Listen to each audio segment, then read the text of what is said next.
Hello and welcome into BTN's Take 10 podcast. This is Alex Roux of BTN.com, and we've got a jam-packed episode for you today here on the show. We've got a triple header of interviews coming at you, 3 different discussions that all are very diverse in their contents, and a wide range of topics are covered, and we'll get right into them shortly so you have time to listen to all 3. First up is a BTN play-by-play announcer. He does play-by-play for Fox as well, and he also is the radio voice of the Minnesota Twins. It's Cory Provus. Cory has a long, decorated career in baseball radio and has done basketball and football for BTN for a number of years as well, and has some cool stories that we get into in the next half hour or so here on the show. I always love talking to baseball announcers because they are so ingrained in the game. It's such a day-to-day personal relationship they have with their fans, and I was able to pull some of those stories and some of the anecdotes from Cory's career path out of him in our discussion, and he shared some cool stuff with us. So get to that in just a moment. And after Cory, brought Harold Shelton back in the studio for another Stathead segment. If you listen to the show, you know Stathead is a segment we do with Harold, our researcher here at BTN, where we run through the current state of Big Ten, either football or in this case basketball, behind the numbers.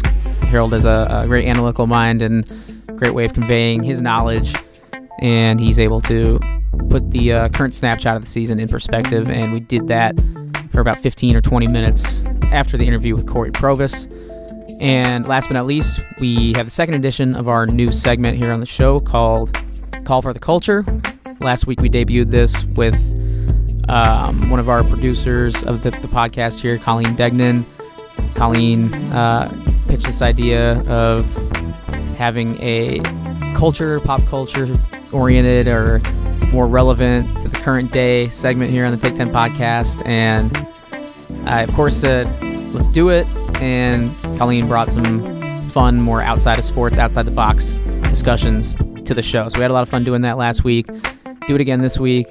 And it's going to continue to be a segment that we build as we move forward here on the Take 10 podcast. So one quick run through. Once again, Cory Provus leads it off with the longest discussion here on the show, about half hour. Then we have about 2 15, 20-minute discussions. One with Harold Shelton, the Stathead segment, followed by Call for the Culture with Colleen, where we talk pop culture, sports, and the intersection of those two entertainment avenues. So we will get right to Cory in just a moment. One final reminder, please subscribe to the Take 10 podcast if you haven't already. If you have not and you're just streaming this now on something like SoundCloud or one of the platforms, be advised that you can subscribe to the show on iTunes, Apple Podcasts, Podbean, Google Play, or if you consume a lot of content on YouTube, go to the Big Ten Network YouTube channel as well, and you can find every episode of the Take 10 podcast on our YouTube channel. It has its own playlist called the Take 10 podcast. So those are the places you can find the show. You're in the right place if you're listening to this right now, so we'll get to the interviews that we have lined up. First up, it's BTN play-by-play man and radio voice of the Minnesota Twins, Cory Provus. That interview starts right now. I am very pleased to be joined by play-by-play announcer for BTN. He's also the radio voice of the Minnesota Twins of Major League Baseball. It's Cory Provus. You can follow him on Twitter at Cory Provus. Cory, how's it going? Alex, how are you, buddy? Doing great. And this time of year, as I know, you are quite the busy man with your BTN responsibilities, kind of mixing in with some Minnesota Twins stuff that's getting rolling here. Take me through what's going on this time of year for you, your travel schedule, especially with, I see you tweeting about the Twins caravan that's winding through the northern part of our country. How's that going? It's super fun. It's the most expansive and I think extensive caravan that exists in sports today, and not just in baseball, but named the sport. It's been an annual tradition that the Twins have done since 1961, since baseball began in the Twin Cities. And so it's a 2-week process, and you go out on one leg that takes about 4 to 5 days, and your leg will vary from year to year. Sometimes you're on the northern leg and you may find yourself up in International Falls, which is at the Canadian border. Sometimes you may be all the way in Minot, as far west as Minot, Sioux Falls into Cedar Rapids into parts of western Wisconsin. It's really Twins territory is the upper Midwest, and so that's what I've been busy doing.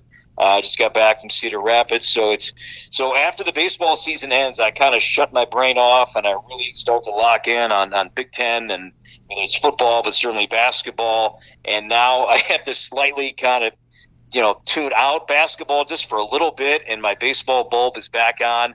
But now I'm kind of dealing with both simultaneously. So it's a lot of fun. So we have our big Twins Fest annual winter event coming up, 3 days, raises a lot of great money for the Twins Community Fund. And then a few more basketball games for me before I head down to spring training.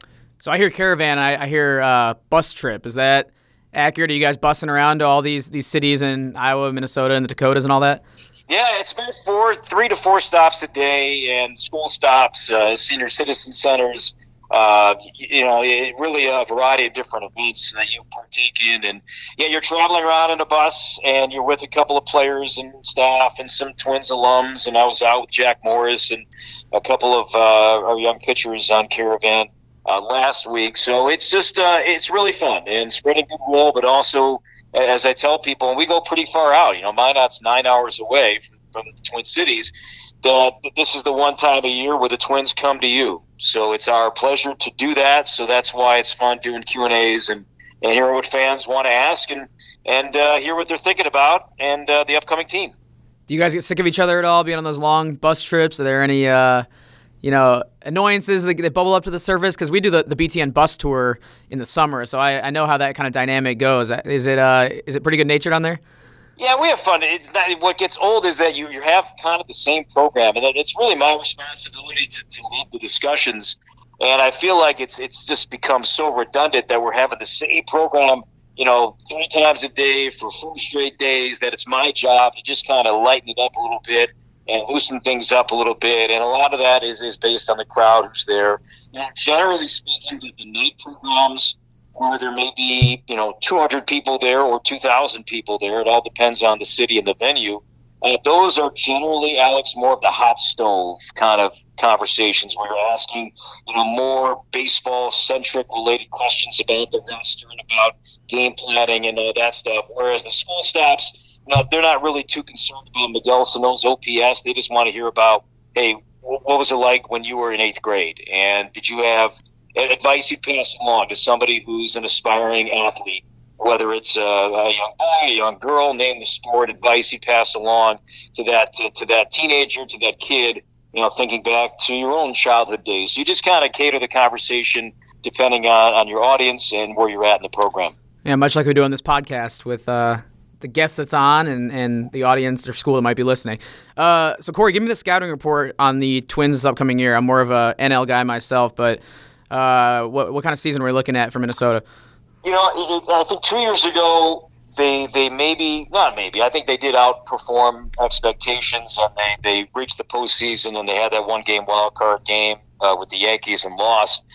And then there was some optimism though based on that going into 2018. And the Twins got off to a decent start. They were 5-3 to begin the year, and then Mother Nature just wreaked havoc on the schedule, and I really sent the Twins into a tailspin where they went 6 or 7 days without playing. There was a 4-game series with the White Sox at Target Field. They got the first game in, and then there were 3 straight snowouts, and then the team was going down to San Juan for a 2-game series with the Indians. So they went like 6 days without playing, and the last guy I'd want to see that early in the season without having the repetition of playing every day is Corey Kluber, and they saw him and didn't do too well. And that just kind of, after that, they won the next day, but after that, they had a miserable road trip. They got swept in Tampa. They got swept at Yankee Stadium, and they endured a pretty lengthy losing streak that was really hard to ever come back from. That being said, I like this lineup. I think the lineup is the strength of this team. The additions of Nelson Cruz and Jonathan Scope and C.J. Cron brings a lot of home run power to this lineup. So offensively, this is a team that should hit home runs. They're going to strike out a lot, but who doesn't in today's game? The starting staff, does it match, arm by arm with the Indians? No. I still think the Indians are the team to beat. They've earned that title as the 3-time AL Central champion now.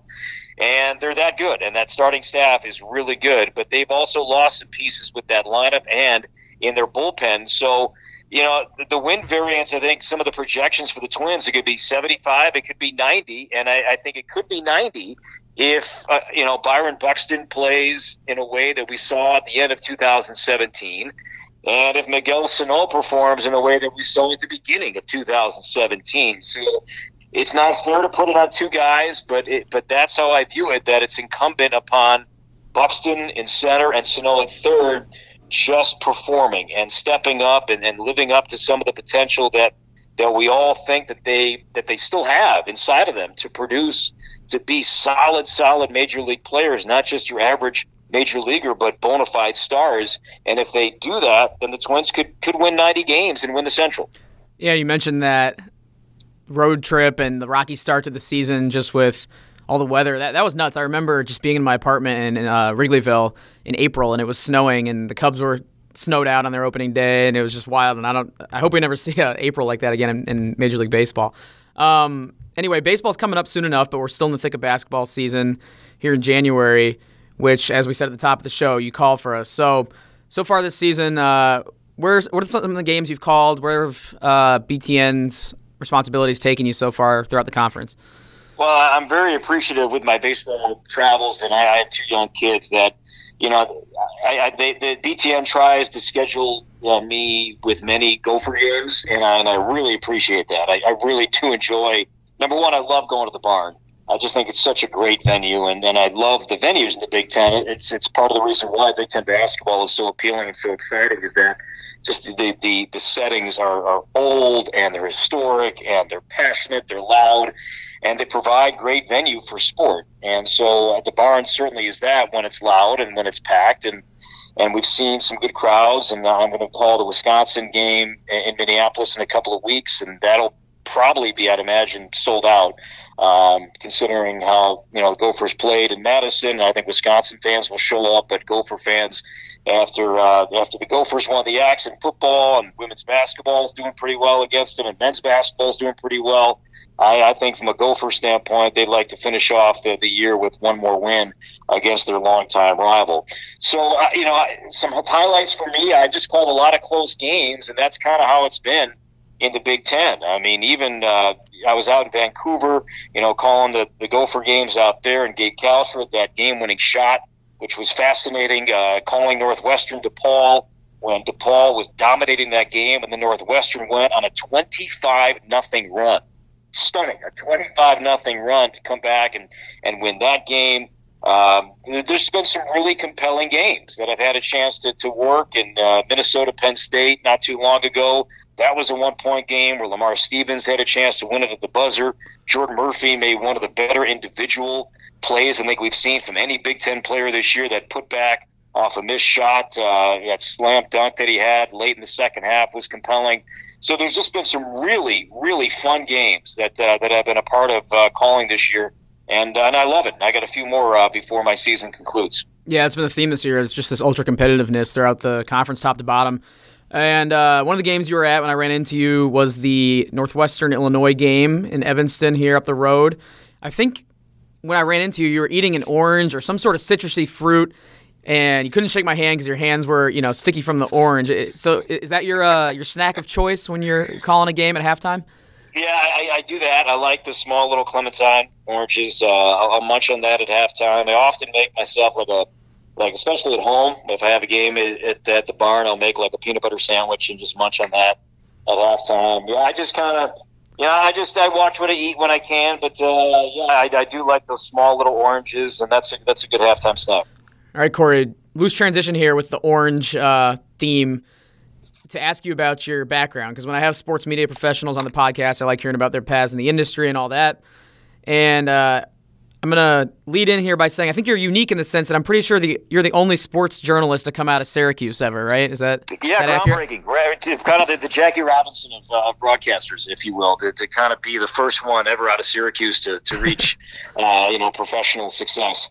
I'm very proud of where I went to school. I really am, and it's so neat. Just when you think you've met everybody in some way, with a Syracuse degree, you find more. And I have a lot of pride, and when I see that, and it could be, some folks in the truck, some men and women in the truck who are also Syracuse grads, and it's really nice. And I kind of enjoy when someone asks, "Where'd you go to school?" And I say Syracuse. They're like, "Oh, of course, another one." I'm like, it's a great place to learn and get better, and you should have an amazing tape. I don't even know if they're using tape anymore. Whatever they're using now to produce the reel upon graduating, you just have a great place to start. And they provided me an opportunity to pursue my dreams, and I'm very proud of my Syracuse degree. Yeah, what did you do while at Syracuse, or maybe just after Syracuse, that kind of served as your lead into the industry? And what maybe was your initial break into the industry? Well, my first break was back in high school. I had a chance to. It's now in Chicago. It's changed so many times. I think it's NBC Sports Chicago, and It was Comcast Chicago. But back when I was growing up in the Chicagoland area, it was Sports Channel Chicago, and that's where the Bulls were on, and then the White Sox, and then the Blackhawks. They were on Sports Channel Chicago. And my senior year of high school, they began a show called Schoolyard Jam, and it was a monthly news magazine show focusing on high school athletics, and it wasn't just based in Chicago but throughout the state. And I just happened to see a flyer in my high school about, hey, if you're interested in sportscasting, there's this brand new show, and they're looking for reporters. If you're interested in auditioning, call this number and set up an audition. And so I did that.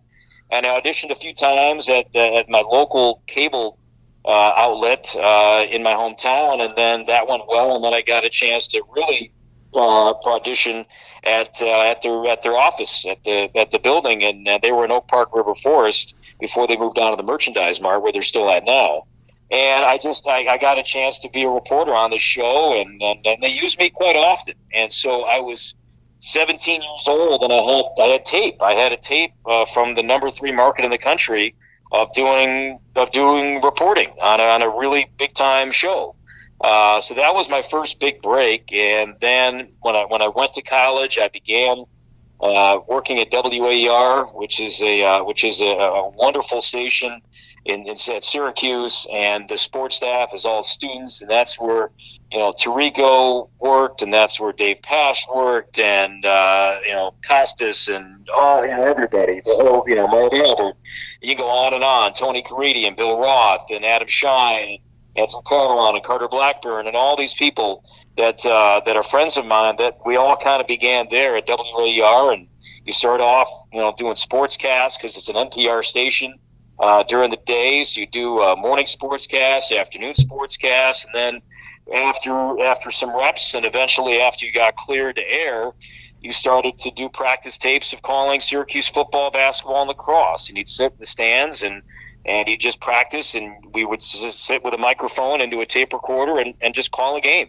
And eventually you'd hand that off to a sports director, and that would go to a news director, and then eventually you got cleared to call your first game.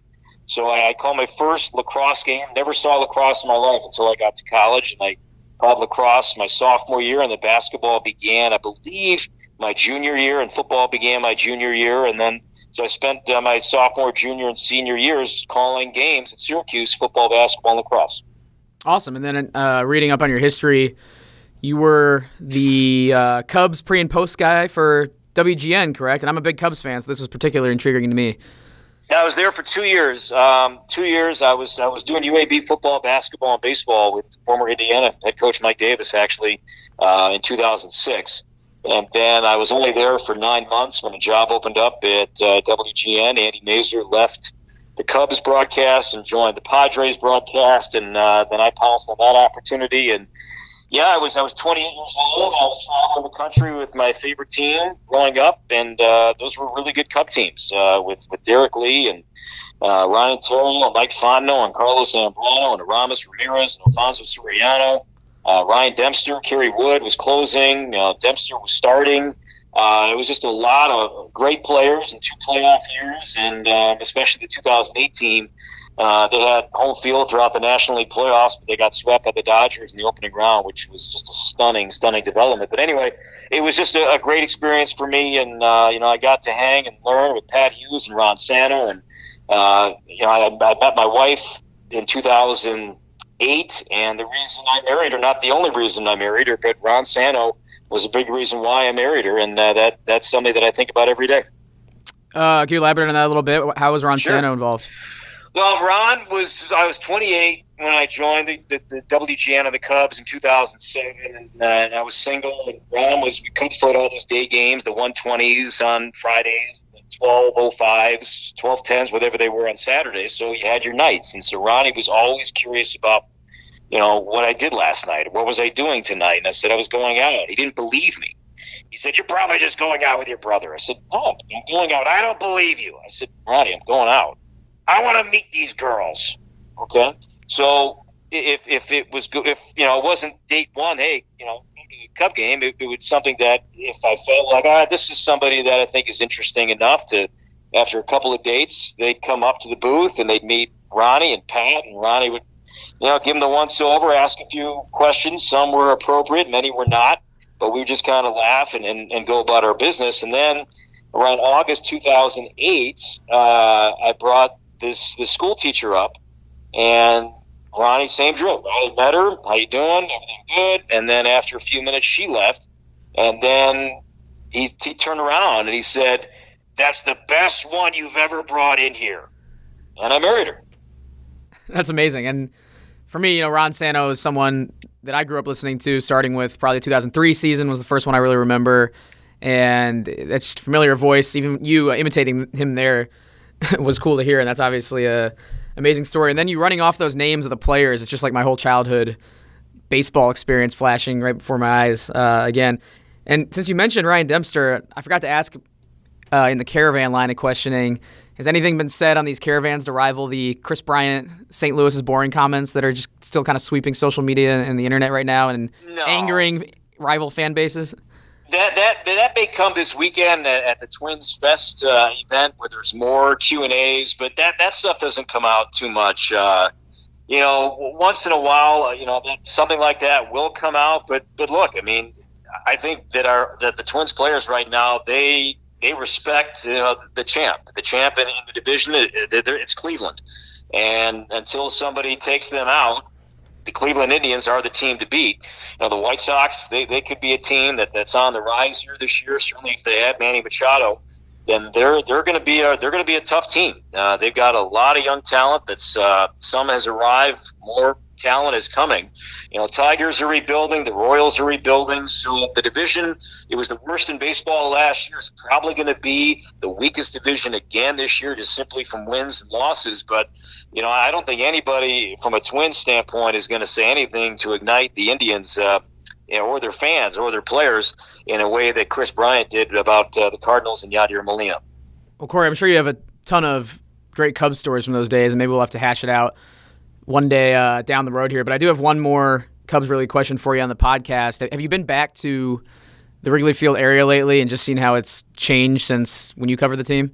Yeah, I went to one of the World Series games. I went to Game 4 in 2016. There were still a lot of renovations going on outside the ballpark. I did, with the Twins, play the Cubs last year in Wrigley during the regular season. So, yeah, I got a great tour of everything from the clubhouse to the office building down Clark. It's amazing, and I know it's still ongoing. And even the video boards and seeing all that wasn't there when I was there. And I think that it's just a tremendous place. It's a tremendous place because it still has the charm, it still has the history. But I think it needed work, and I'm not still up to date on all the renovations that are still left, that they still want to knock out and fix before they're all done with the project. But I'm just amazed at just the engineering part of it, how they were able to build the Cubs clubhouse underground. I mean, just all through dirt. That they had the brilliance and the intelligence and the skill set to do that underground. I found so fascinating. Well, you get a backstage look to a lot of ballparks, and you come from a pretty nice one yourself up there in Minnesota. I was lucky enough to work the 2014 All-Star Game when I was still in college, and Target Field is awesome. I really enjoy it, so I'm jealous that you get to go to work there every day in the spring and summer. I love it. It never gets old, and I think the attendance has dropped off a little bit. Not to say the novelty's worn off, but the attendance has dropped off a little bit just based on the team's performance the last handful of years. But still, you're going to have people that'll come out. Minnesota, it can be brutally tough in the wintertime, but they're going to enjoy a really nice night out. When the calendar gets to mid-May, it's awesome. It's just a great ballpark, and there are times when you say, man, the roof would have been really nice, but you just know that good days are coming, and when you have those good days, you're so glad there's not some obstruction above you that takes away from that gorgeous view above right field when you can look at the downtown skyline and just it's just a great setting. As you get to the games, even in August, as the sun is setting, it just kind of reflects off some of the windows down the right field line. It's just a beautiful, beautiful setting. And Jim Pohlad and the Pohlad family, who owns the team, and the Pohlad family's owned the team since the 80s, they're always tinkering with it. Year after year, there's something new, and they're adding to it. There's a whole new plaza out in right field to enhance. That's kind of the interesting thing about Target Field that you've never been. The main entrance is through right field, and they have just completely opened that up, realizing that was such a funnel point for people to come to games. It got a little tight.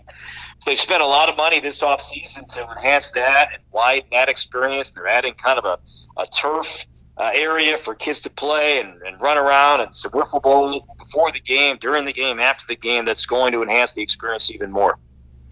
One question that I like to ask when I have someone with a kind of a diverse schedule and set of responsibilities like yourself, I think I asked this of Brian Anderson, who has a similar role, just doing baseball and then also Big Ten football and hoops, is just about the travel schedule and how, baseball is an everyday grind and you're kind of embedded in the team. And then once you get to the fall and winter, you are kind of on your own, bouncing between venues in college towns and on Big Ten campuses. So it's not necessarily what do you prefer, but what are some of the differences and I guess things you take away from your travel schedule in different times of year? I mean, the travel schedule is different. Obviously, Major League Baseball, we're spoiled. We stay in these beautiful, amazing hotels, and we fly on private charters. It's an amazing. You don't touch your bags. And then when you get to Big Ten, you're not always traveling to the most glamorous cities. You're going to college towns. So that's different. But what I love about it is, and this is, I don't know if it totally answers your question, but what I love about getting away from baseball and getting away from the Twins is it's a challenge for me to prove myself to a fan base that doesn't know me. That maybe they've seen me a little bit, they've heard me a little bit, but I have to win them over. And that, to me, I love. I love that challenge of trying to prove to that team's fan base, and it may be both fan bases, that I've done my research, that I'm prepared to broadcast your team's game that particular day, that particular night, because I've studied and I really want to do a good job. So it gets me out of my comfort zone, both from a medium standpoint, getting off radio and getting away from the Twins, and challenging myself with television, but also trying to prove to fan bases that don't hear me for 162 games that I've done my work and I'm prepared to perform. And hopefully I do that when I'm calling your team's games. All right, that was a great answer, actually, to a poorly developed and asked question, but you definitely got what I was getting at there. Cory, before I let you go, just a couple of Big Ten general questions. Just being in all the cities and venues that you've been, I know you get to a lot of Gopher games and hang around the Twin Cities a lot, but I wanted your opinion on, first, the best Big Ten food city, and maybe if you have a couple of recommendations for that particular city, that'd be great. I'm gonna butcher the name because I don't get to go to Ann Arbor too often, but when I do, what's the famous deli? Is it Zingerman's? Zingerman's, yep. Zingerman's. Okay, so that to me is, man, if I had Ann Arbor every week, or if I had them once a month, my BTN per diem would be shot because I would just go there all the time. So I really enjoy going there. That's that's among my favorite meals. So going there is always fun, and being from the Chicagoland area, when I can get a Northwestern game, I try to work it out in between shoot-arounds to go to Syracuse, which is right down the street, a famous cafe that, if you're familiar with the story of Syracuse and the sandwiches, those are some of my favorite spots when I travel, and if I have the time to grab a bite to eat, those are two of my favorites.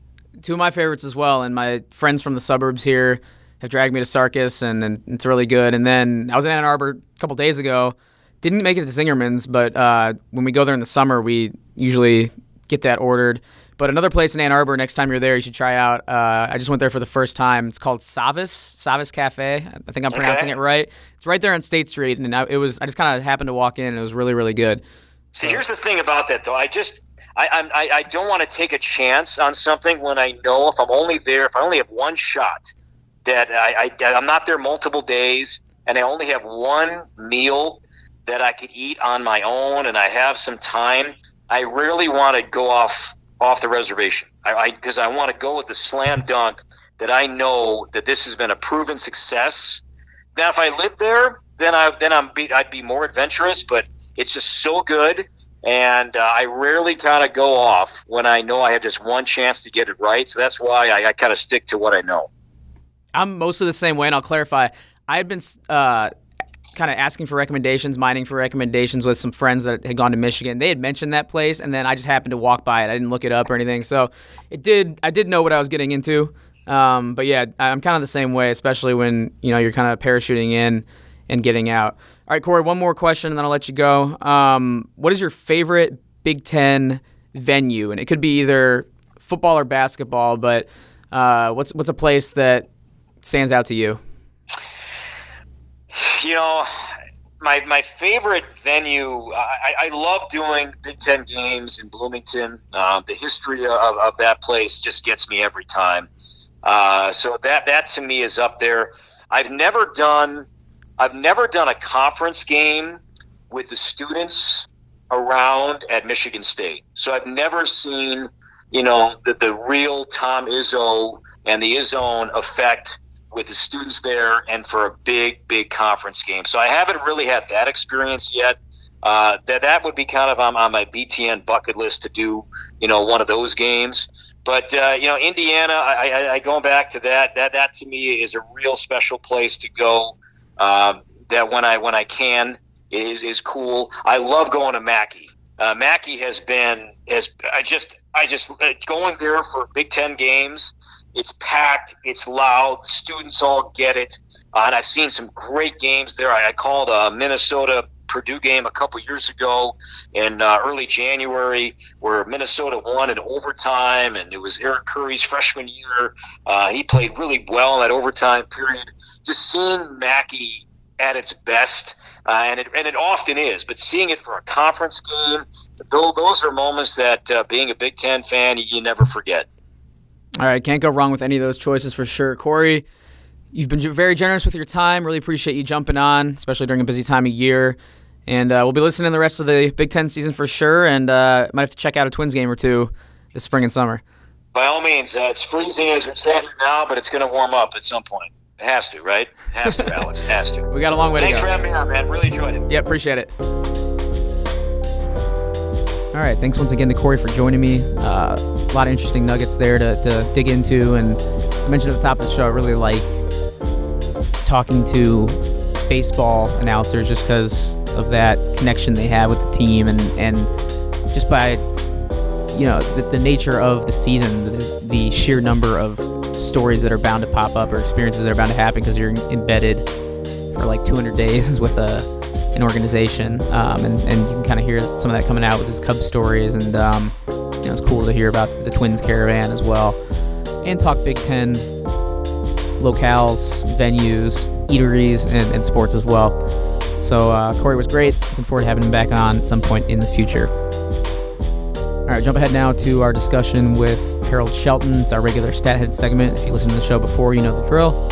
Harold and I talk behind the numbers of Big Ten sports. A lot of hoops talk in this particular episode, and won't make you wait any longer for it. So let's get right to it. It's Take 10 podcast discussion with BTN researcher Harold Shelton, and the interview starts right now. All right, very pleased to be rejoined by BTN's in-house stat head, Harold Shelton. We're back in the lab talking Big Ten hoops. We're in the thick of it. Late January. H, what's up, man? Fun time of year. It is. It's crazy that we're at the 20-game schedule and we're almost halfway home.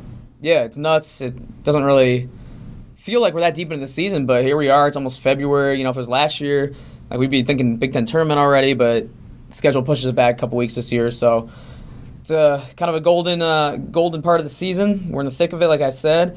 And let's start our discussion off at the top right now with the, I think, far and away best teams in the conference, Michigan and Michigan State. We all know on this podcast, if you listen regularly, that you're a Michigan State guy. Michigan looks a little vulnerable right now. So who do you think is better at this point in the season, the Spartans or Wolverines? I'd say Michigan State's playing better. I think the last time I was on, I gave the edge to Michigan. But it seems like Michigan's had some issues scoring. That the defense has always been there, which is a big reason why they won the Minnesota game. But offensively, Charles Matthews and Brazdakis have kind of struggled. I don't know if that's Iggy hitting the freshman wall, but the guys that they normally rely on for scoring with Poole and Matthews, those guys have struggled. If not for John Teskey, they might have lost 2 straight at this point. So Michigan State has been playing on all cylinders. Cassius Winston looks like the Big Ten Player of the Year right now, and they're getting contributions from everybody despite the injuries to Langford and Kyle Arns. They've had Kenny Goins step up. Freshmen Aaron Henry and Gabe Brown have slid right into the lineup and provided crucial minutes. Matt McQuaid, probably top 3 Defensive Player of the Year candidate in the league. So I'd say Michigan State's probably the more well-rounded team right now. So lay out this run that Michigan State's on for me right now. What are some of the numbers? Because I remember their last loss was against Louisville in the ACC Challenge. Their conference winning streak dates back to last year. I think they've won 12 in a row. Put this stretch kind of in perspective from a stat head point of view. Yeah, so it's weird because when you think about what happened with Michigan State last year when they lost to Michigan in the Big Ten tourney semis and then they lost to Syracuse in the second round, it didn't really feel like a team that won 30 games, but they did. And so now you look back, they've won 20 straight Big Ten regular season games, which is the 3rd longest streak of all time. And they've got 12 straight since that Louisville loss, which they didn't have Matt McQuaid for, by the way. They probably would have won that game if he played. So they've been on a roll, and they've won 11 straight Big Ten regular season road games, which is unheard of. Yeah. I don't know if there's a harder thing to do in college basketball than win on the road in conference play. And they found a way to win 11 in a row since losing to Ohio State early last January. Their last Big Ten regular season loss came at home to Michigan in mid-January of last year. So, it's been over a calendar year since they've lost a Big Ten regular season road game. It's pretty incredible. I like Aaron Henry a lot. Watching him come on has been fun. Is Michigan State going to be a better team when Langford gets back?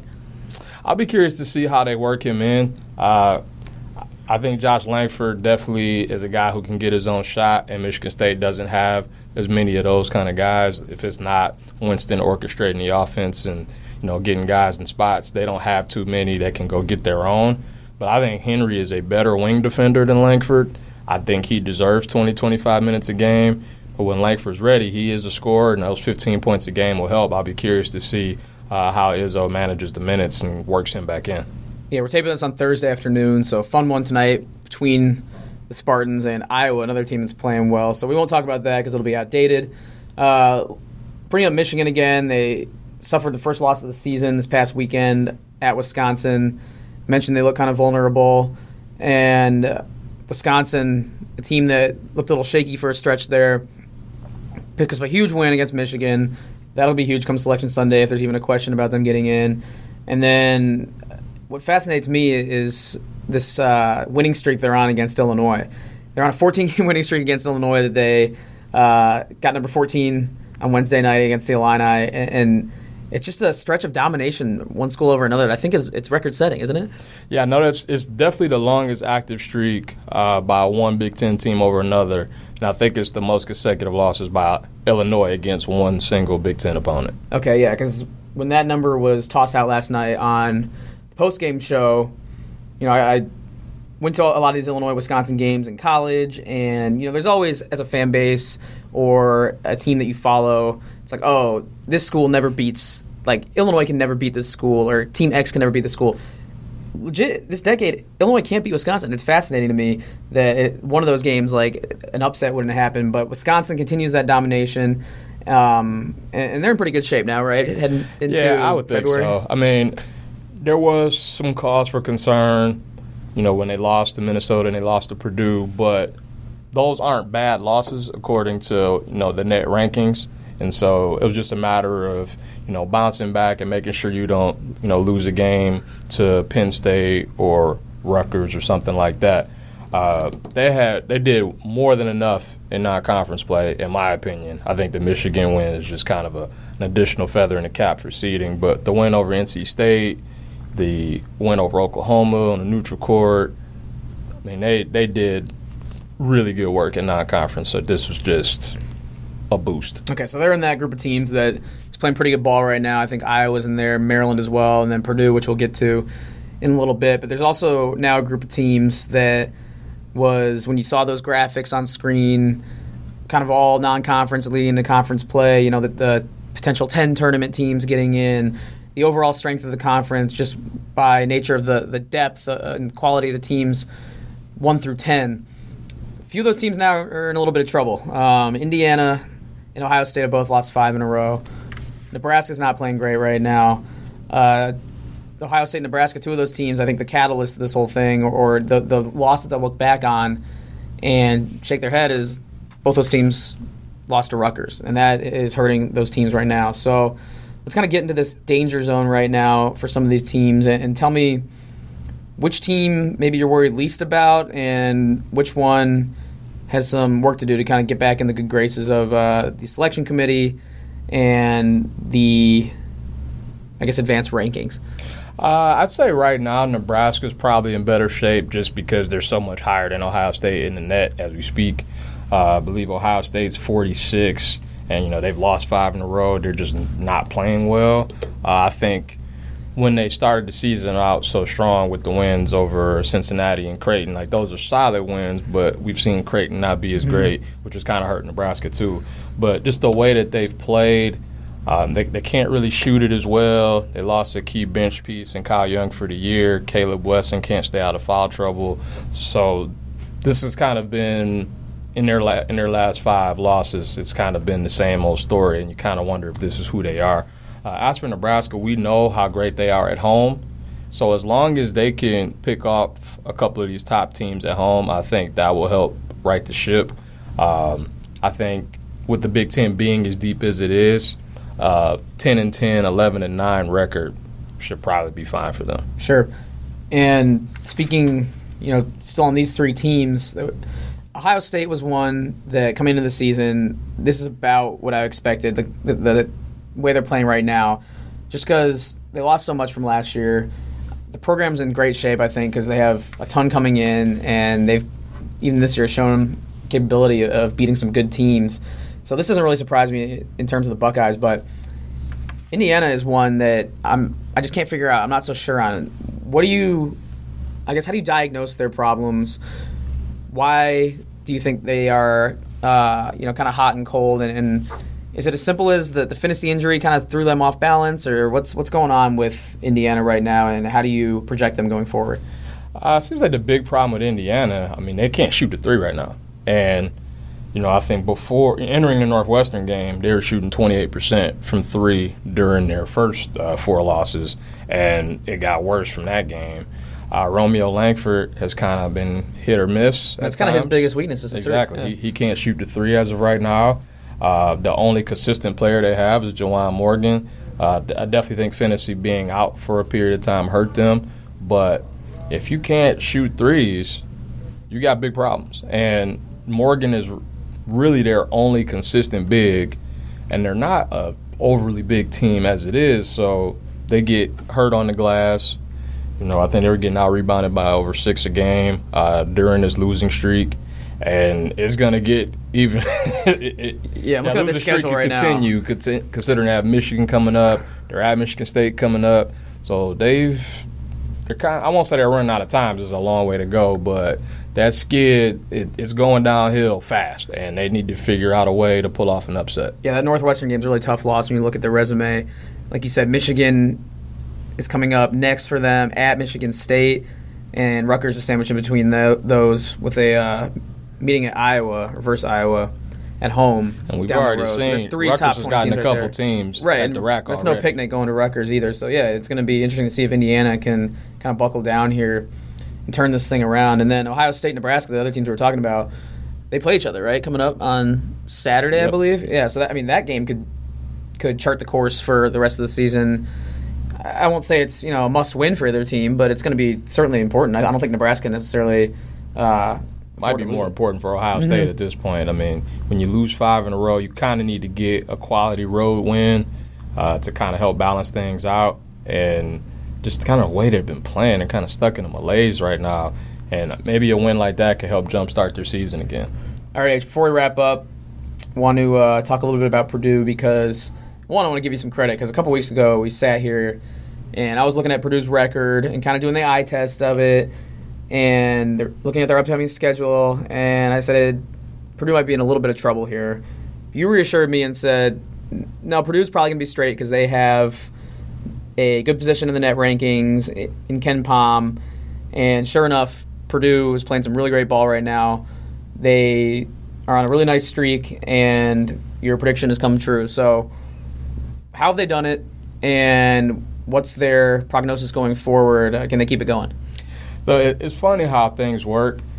Evan Boudreaux gets hurt against Michigan State, which means they have to play Trevion Williams, and all he does is get double-doubles now. It's been great.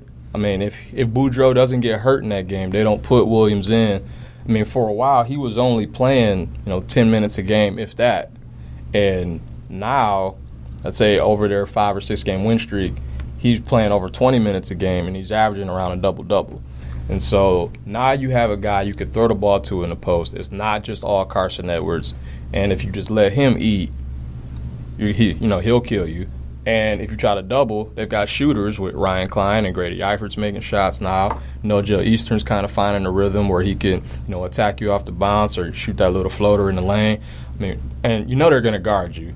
They always guard you under Matt Painter. And so when you have that, and then you got a guy like Carson who can go get you 36 on the road like he did against Wisconsin, I mean, you got a really good team. And that game on Sunday, like if they get Michigan State, that becomes a race again. And I think we can't count Purdue out in that. Yeah, so they won 7 of 8, playing really good ball. Trevion Williams, breakthrough has been fun to see. And I want to hit one last point that Purdue kind of illustrated in terms of not panicking, because the rankings that the committee is using, the same rankings you were looking at a few weeks ago, and Purdue was sitting at 8-6 or whatever it was. It's kind of going to help the Big Ten going down the road. You've pointed out, because despite these losing streaks and this tough stretch for some of those teams that we were talking about, some of them are still in pretty good shape. And you think that it's a pretty good year for the committee to adopt these practices from a Big Ten perspective, right? Oh, absolutely. I mean, I think if we were using the RPI from last year, the league would be in trouble. I mean, it wouldn't be just a 4-team league like it was last year, but I don't think we'd be getting close to 9 and 10 that people have been talking about. I mean, if you just look at the rankings today between both, I mean, Nebraska is 21 in the net, but 59 in the RPI. You've got, Ohio State is, 46 in the net and 61 in the RPI. So there's been so many instances of that where the teams that are perceived to be in trouble are actually still in really good shape in the net. I think a lot of that has to do with, using the advanced metrics, offensive and defensive efficiency, which is more than just, hey, looking at scores. It actually evaluates how a team plays. It takes into account strength of schedule and margin of victory. And so I think that helps the league tremendously. Getting those key non-conference wins help boost everybody up. And now when we're playing each other, there's no true bad loss unless you lose to, like, Rutgers or Illinois at home. Yeah, so kind of to that point, those teams that might be on the bubble are fortunate that this is the year that the switch was made to those evaluations. But, it's not really lucky, because this is honestly a more clear-eyed and a better evaluation of these teams' true strengths and places within college basketball. So I'm glad that they switched over. Fans, if you're worried about your team's chances heading into February and then eventually into Selection Sunday, stray away from the record. Look at these KenPom ratings. $20 for KenPom. KenPom.com. I highly recommend that because it gives you an accurate picture of where your team falls within college basketball landscape. And what's always fascinating to me is looking at the final score predictions on KenPom and games that you think might go one way or the other, or might be heavily favored toward one team. It's usually right on the money. Predicting scores. It'll predict scores for you, and I'm always amazed going back and looking. So, it's a fun time of year. Glad we could sit down today to hash it out, and we will pick it back up probably next week, if not as soon as possible. And I'm sure you'll be spot on like you were with Purdue as far as evaluating these teams go. So thanks for sitting down. Oh yeah, no problem. Always enjoy it. And I gotta say, the Purdue thing, I had no idea they'd be playing this well. I didn't see them winning at Wisconsin and reeling off this run. But I'll take a slight pat on the back. Yeah, just take it and keep it rolling. Sounds good. Thanks. All right, shout out as always to Harold for joining me. And the final segment in this triple header here on the Take 10 podcast is with our assistant producer, Colleen Degnan. It's take 2 of the Call for the Culture segment on the Take 10 podcast. We'll talk pop culture, we'll talk sports pop culture, and anything that pops up, anything relevant going on right now in the social media streets or in entertainment or sports or the intersection of all three. We'll get to it, and without wasting any more time, we'll toss it over to Colleen. It's the new segment, Call for the Culture, and it starts right now. All right, we're back in the studio with Colleen Degnan for our second Call for the Culture edition here on the Take 10 podcast. Colleen, we had our pilot episode last week. We introduced the segment to the world. You're a former producer. You're now current talent here on the Take 10 podcast. First off, how do you think it went last week? What are your takeaways from the debut? I think it was a solid start to hopefully many more to come. All right, I agree. I think it was good. What did you like about it? We are bringing a new element to the pod, which is always exciting. Some up-and-coming ideas, some fresh culture segments, liveling up the regimen of Take 10 with Alex Roux. Absolutely. And did you enjoy it? I did. It was fun. It was a cool new element. What I especially liked was got a lot of positive feedback. From people around the office. I think, I don't know if it's you, causing people to actually listen to the podcast now, but, people were saying, hey, you guys actually did a pretty good job. I don't know, how low the bar was, but we got compliments. I think we had a lot of your friends who I'm going to call, the Call Crusaders, the Colleen Crusader. We can think of a name for your fan base that's growing in your friend group. But they were, sharing it on Instagram. You got a solid support system behind you. I do have loyal support and also a savvy group of social media lovers. So I think it's a great combo. We also got to give a shout out to Adam Carricker, who was the guest on last week's episode, for boosting the listenership. He tweeted the episode out several times. And just looking at the numbers, I think his rabid Nebraska fan base and following gave us a solid debut listenership. So maybe we have a solid group of Nebraska subscribers now that are just hanging on every word. But shout out to your fan base and your social group. Hopefully they're listening and they're back now. So, Colleen, let's get into the culture. Let's get into the pop culture aspect of our discussion here. What are we starting out with? I think I know already what we're going to start with because it involves both of our alma maters, but lay it on me. What's on the docket today? What does 14 times mean to you? 14 times in a row? In a row. In a row, okay. Consecutive. That's what I thought you were going about for. About our rivalship. Yeah, okay. 14 times is the amount of times that my alma mater, Illinois, has lost to your alma mater, Wisconsin. And since I've been at BTN in the last couple of years, yes, I'm an Illinois grad, but I look at all the schools equally, as we know. I don't have any bias. Yes, incredibly fair here. I don't have any bias. You, however, you're allowed to have bias, and you're allowed to root for your team because you're not in really a media capacity outside of this.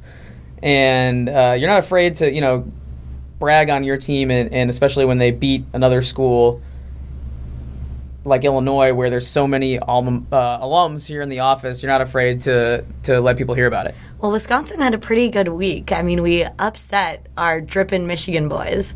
So maybe we kind of cursed them last week in our opening pod. Yeah, that's a good point. We kind of buried the lead there that Michigan was the biggest story in the Big Ten in the past week since we talked. And Wisconsin's rolling. Yeah, I mean, maybe we're the new Drake, which is kind of true. The anti-Drake curse. I mean, also we did that to the Saints and Chiefs. Yeah, you could be the anti-Drake curse because we said the two teams we wanted to see. I guess they both did lose, so that's the new Drake curse. And I guess Wisconsin, that kind of cancels it out, though, doesn't it? But yeah, that's true. That is funny. It's something we didn't talk about last week. I don't think it's the Drake curse. Well, hopefully not for my Badger faithful. But yeah, after seeing them heavily ended up beating Michigan.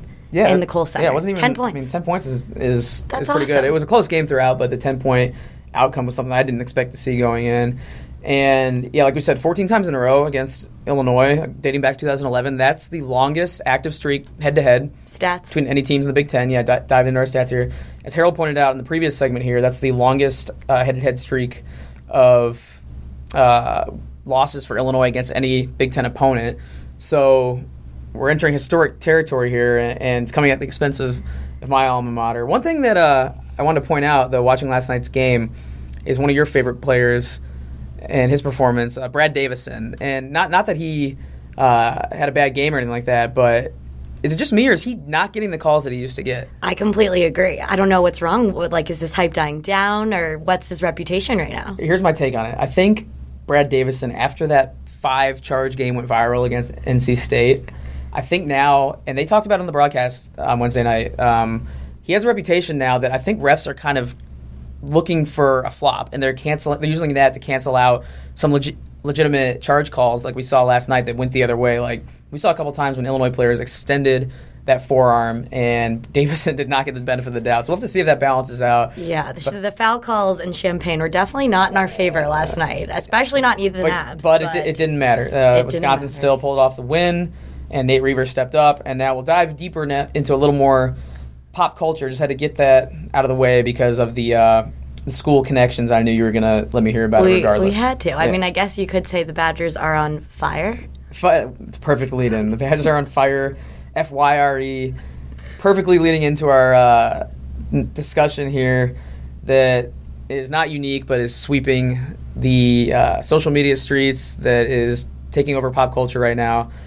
It's the discussion of Firefest and the disaster that music festival was a couple of years ago.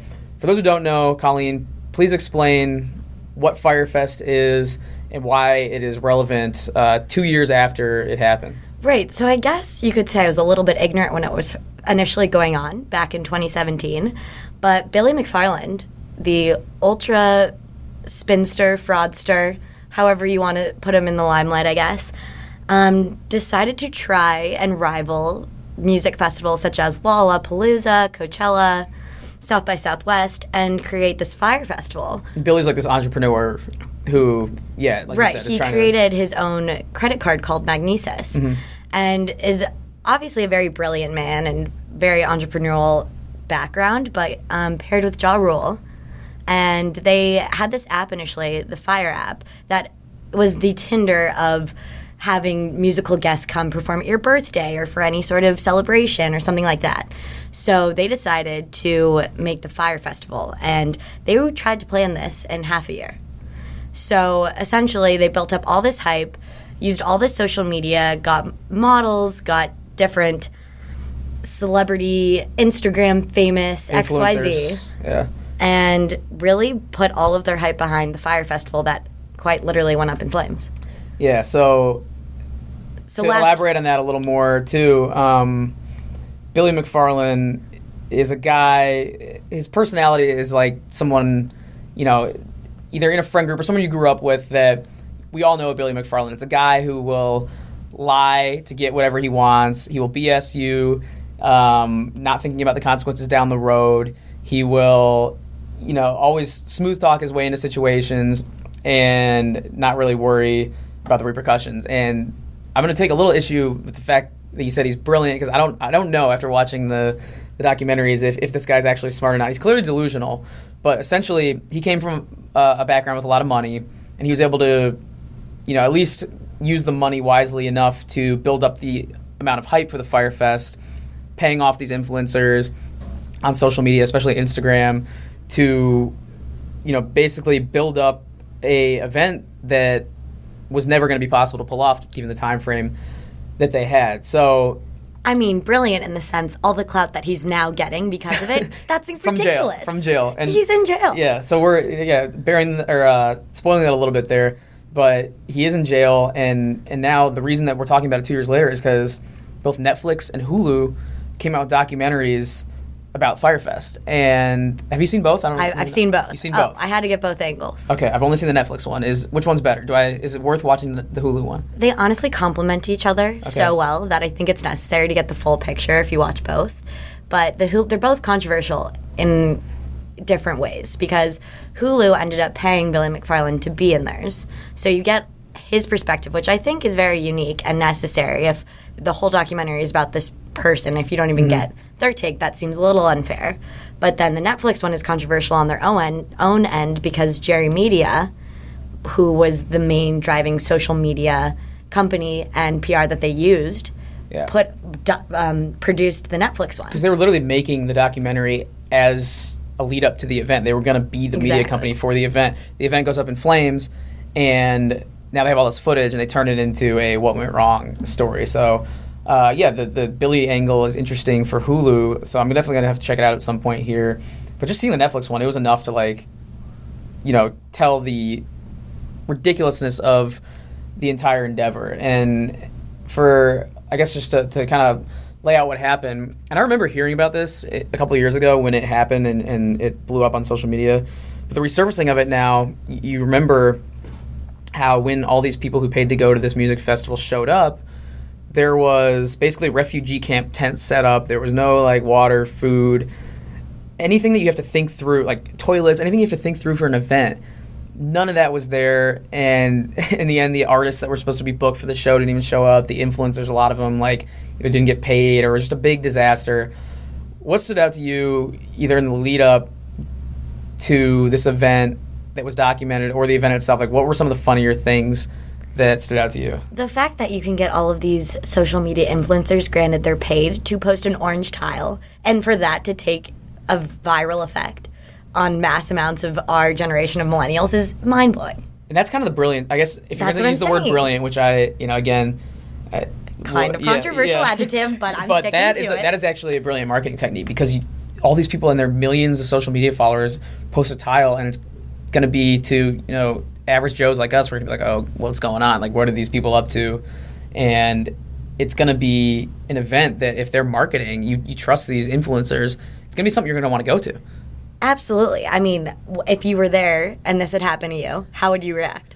Well, I'm going to take a different angle. And this is kind of unique because when I was watching the documentary, I watched it this past Sunday after the NFL games, and the people I was watching it with actually knew people that went to the Fyre Fest and actually knew through school one of the guys in the documentary. So I can't remember his name, but it was the Asian kid in the documentary that sabotaged the other tents around him. And he actually came out looking probably worse than most people in the show. He got very bad backlash because he was basically a jerk and sabotaged people's tents, ripped their tents down, peed on the mattress and stuff. And this was all just because he didn't want anyone else around his group of people. So they just created basically a moat around them of where people could go. So another added twist, these people I knew through school had hung out with Billy McFarland before. And I'm like, seriously? They'd hung out with this, this, not mastermind, but bumbling entrepreneur who was way in over his head. And they were like, that's just who he is. This guy is just a, he's just a talker. He'll be somebody, he has an aura about him that can draw people in to believe in his vision, but then when it comes time to actually do it, he doesn't pull it off. So I thought that was funny that as I'm watching the show, I have these, through a couple degrees of separation, connection to the people in the film. That's nuts. Yeah, so you recommend the Hulu. I think you need to watch both to get the whole picture, and they also complement each other so well for different reasons. But again, this entire debacle's crazy. It's just unbelievable that, like, there are people that can wield that much influence either through themselves or know how to manipulate people. And again, it takes money. Like, this Billy had some family money, and I think that, without money, this doesn't really get off the ground. But it's crazy just in the social media era to see how something like this can go off the rails. So we decided, I guess, to see how Big Ten coaches or schools would react to this type of situation. So you wrote down a couple ideas here. How do we loop this in with Big Ten and that Firefest connection? I mean, I think it's just hilarious. You put some of these Midwestern basketball coaches in this scenario. My first obvious one was Pitino at Minnesota. Like, he's closer to the millennial generation. He might be buying in. He might be posting on Instagram. Like, he understands #FOMO. So you're dropping these coaches into the situation. He's there. He's identifying. He's maybe wanting to go because he understands it could be a lot of hype. Yeah, actually, he's technically a millennial. I think, like, if you're 38 is the cutoff. So really, Richard Pitino, yeah, okay. And I just talked to Pitino the other day. I was in the locker room in Minnesota on Tuesday. He gets, he gets the social media game. Like, I think he understands. He has a Twitter account that he will regularly post from. He posted pictures of his kids after they lost to Illinois, and not saying he was digging for sympathy or anything, but he was like, you know what? All right, actually, I'm getting this backwards. He posted the kids maybe before, but then after the loss to Illinois, he posted, hey, tough one. That's not who we are. We don't, that's not Minnesota basketball.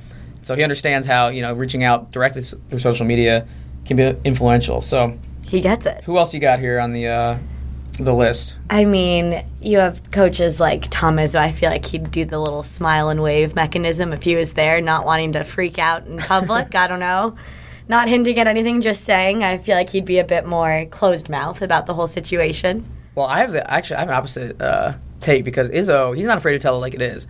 You see these press conferences this year, and he's done this in the past, but it's especially funny this year, just because his team is so good, and he's like, you know what, this isn't good enough, guys. We need to improve here, here, and here. He demands the best. So I feel like if Izzo would have been buying tickets, or if he would have been booked, like, say somehow he booked his team to go to this festival just as an experience, I think he would have snuffed it out right away that, like, this is not a legitimate thing. Like, there's no accommodations being made, and I'm not going to put up with it. Oh, okay. Okay, I like that stance. I mean, if we're talking about coaches booking their teams there, one who absolutely would not would be Painter. Painter and the Boilermakers are staying in Mackey Arena. Why is that? They are just obsessed with it. If you're a Purdue fan, I feel like you're not buying into this. You're staying. Over the summer, they're staying. They're in West Lafayette. Okay, we'll have to get Robbie Hummel in on this and see what he thinks. He lived with Matt Painter, so he knows Painter better than most. And but to your point, they definitely like the home court advantage at Mackey. So we try to tie it in, with our Big Ten personalities, especially this time of year. One more here. Tim Miles is a personality. Nebraska head coach who is known for also being very social media savvy. How would Coach Miles react to being in the Bahamas at a disaster music festival? I feel like he'd be there trying to pump everyone up, trying to make the best of the situation, kind of taking a fatherly figure role. And he knows how to have a good time, from what I've heard. He like, at an event like the Final Four, he's always kind of because all the coaches at the Final Four will go, and it's kind of like a big conference and a big networking thing for all the coaches. And apparently he's like always surrounded by groups of friends in the industry, and he'll stay up talking, as far as I know, just through the grapevine. So he knows having a good time. And if you watch a documentary when everyone's kind of sitting around waiting to be told what to do, you think a leader like him could at least kind of get some people on the same page and keep the spirits high. Amazing. Well, hopefully that doesn't happen again. But if it did, there's our take on it. Luckily, our Big Ten events are run much more smoothly than Firefest, and I don't think we'll have to ever find out how our Big Ten personalities would factor in. Moving on now, we'll go from one Netflix hit to another, and this is one that you're going to have to really explain, because I don't know anything about it. I've heard it brought up, but I legitimately am a blank slate when it comes to this Marie Kondo method or something. What is that? This is what I'm here for, Alex, bringing you culture. So you really haven't heard of Marie Kondo? I've heard that. That's as far as it goes. I've heard of Marie Kondo and this method, but I don't know anything deeper. Okay, well, she is this Japanese organizing consultant And she's currently getting sensationalized by the Netflix miniseries that dropped at the beginning of this year. And pretty much she thinks that cleaning and organizing your closet, your kitchens brings joy. And by being able to let go of what doesn't bring you joy can just give you this whole new take on things, and you'll come out feeling rejuvenized. And this little mini-series, literally she's dealing with these emotional traumas between like a widow or like a young couple trying to start a family. And pretty much she wrote a book. She's written 4 books. So again, I'm always an advocate of reading the book before the series, but this is one situation where I definitely watched the series first. And she's just this darling little Japanese woman. She is semi-inspired by the Shinto religion. And yeah, she's kind of a phenomenon right now on Netflix also. And I would recommend this. This is less controversial and more very necessary for that tidying up your 2019. All right, so I'd like to think I'm a fairly organized person, but people close to me might disagree, especially if they see my room.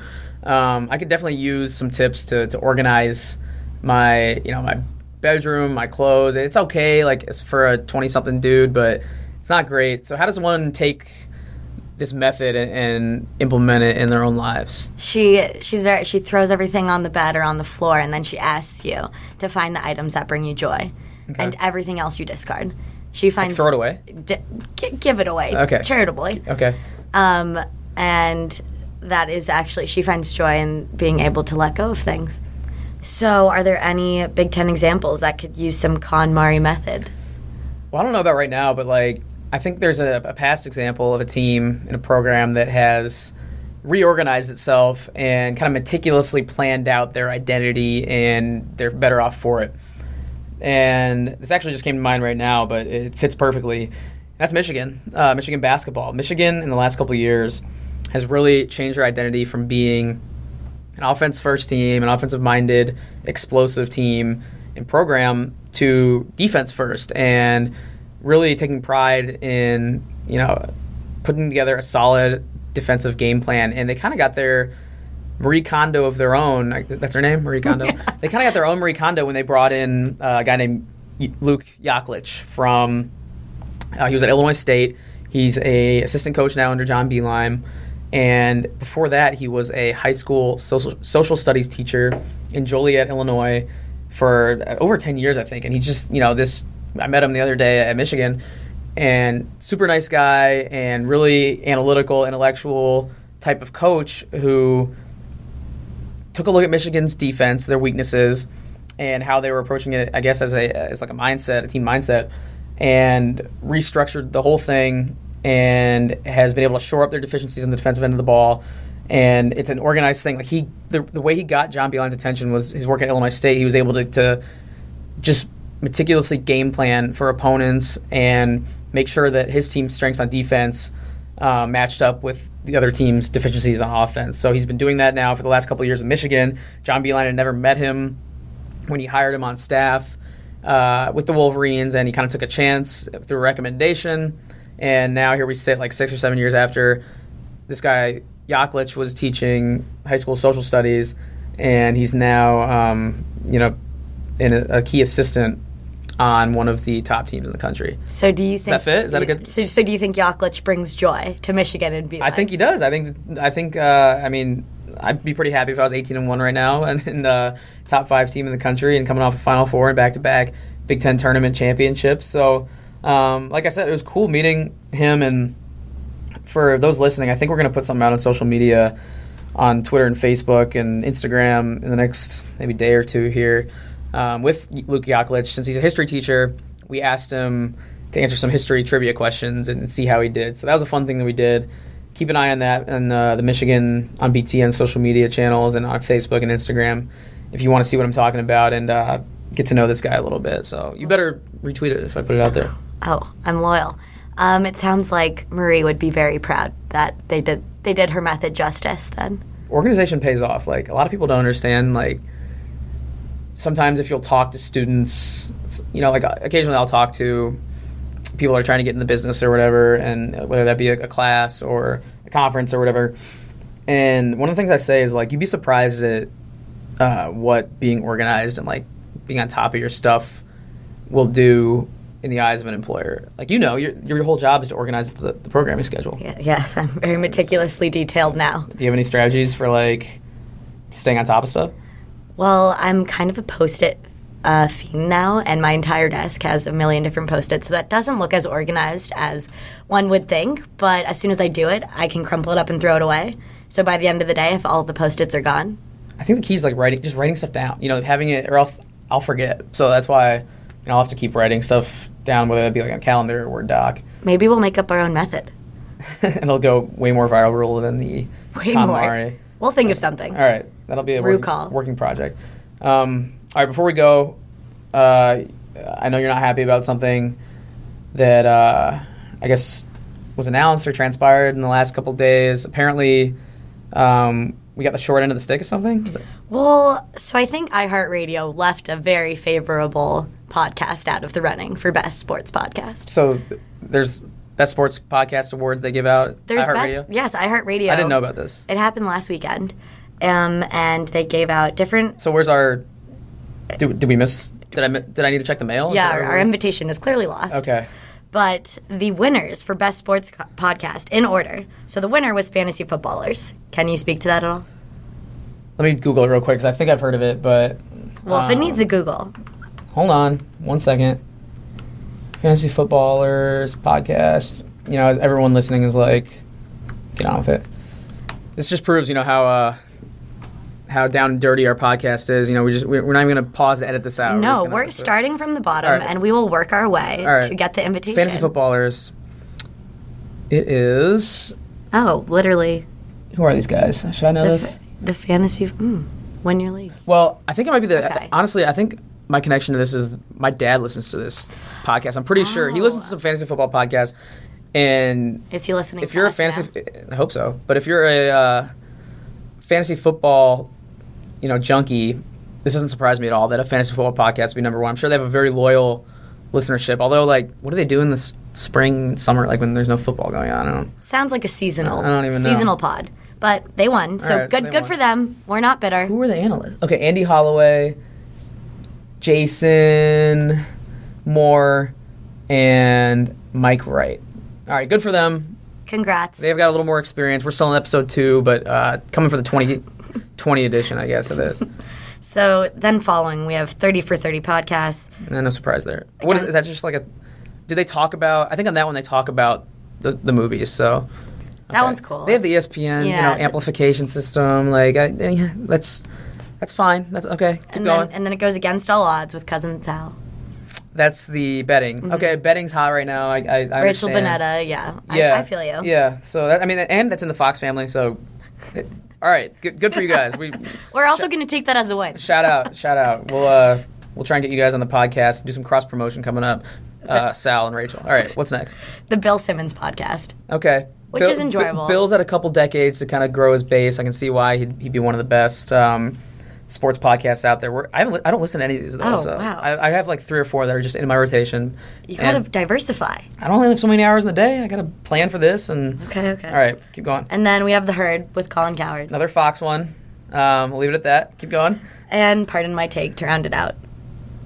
Pardon My Take. That's the one that I listen to religiously. That's the podcast that I won't miss no matter what. Love Big Cat and PFT commenter and fellow Badger for you. So yeah, Dan Katz, Big Cat. We'll also take that as a semi-win. Yeah, so even I'm sure inspirational topics have sprung out of PMT that we have carried over here without even realizing it. But they're great, so I've saved my praises to heap upon them. Keep doing your thing, PMT. Don't ever go off the air, and I'll keep listening to you every Monday, Wednesday, and Friday. So, but to all you out there listening, I guess iHeartRadio or media just forgot about us. It's cool. Like, I'll send in the link to the last one and this one, and we'll get on their radar for next year. And all your friends that subscribe and amplify us will definitely have something to do with our 2020 victory. We're starting with the grassroots movement here. All right.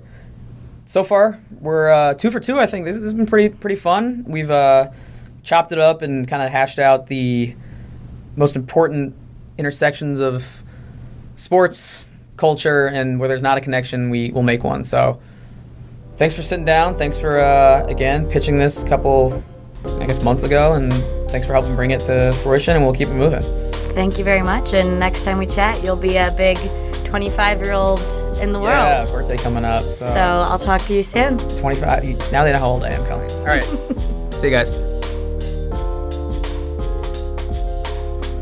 All right, thanks once again to Cory, Harold, and Colleen for all the help on this episode.